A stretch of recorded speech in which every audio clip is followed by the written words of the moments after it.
an AP consisting of 50 terms and term 3 equal to 12 and last term is 106. Last term అంటే ఏమవుతుంది? ఏ 50 అవుతుంది, ఎందుకంటే మొత్తం 50 టర్మ్స్ ఉన్నాయి కనుక. నెక్స్ట్ ఏమన్నాడు? 29th టర్మ్ ఫైండ్ అవుట్ చేయమంటున్నాడు, రైట్? సో మనకి ఇచ్చిన ఇన్ఫర్మేషన్ రాద్దాం ఒకసారి. సో A3 ఈక్వల్ టు 12 అన్న, so A50 equal to 106 and A29 term calculate చేయమంటున్నాడు. సో A3 అంటే ఏంటన్నా?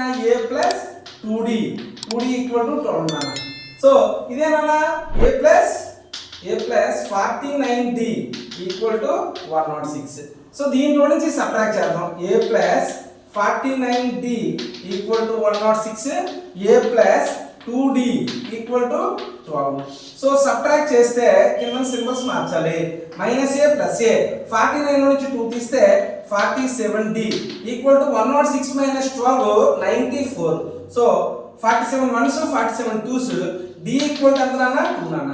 సో D వాల్యూ వచ్చేసింది. D వాల్యూ దీంట్లో కానీ ప్లేస్ చేస్తే మనం ఏ వాల్యూ వస్తుందా? So A plus 2D equal to 12 నాన్న. So A plus 2 into 2 equal to 12 నాన్న. So A plus 4 equal to 12 నాన్న. So A equal to 12 minus 4 రా. So A equal to 12 minus 4 అంటే ఎంత నాన్న? 8. A వాల్యూ తెలిసింది, D వాల్యూ తెలిసింది. A29 కనుక్కోవాలరా. A29 అంటే A29 equal to A plus 28 into D నాన్న.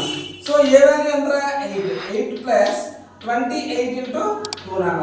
సో 8 ప్లస్ 28 2 ఎంత నాన్న? 56 రా. అంటే A equal to 60 sorry A29 equal to 64 నాన్న.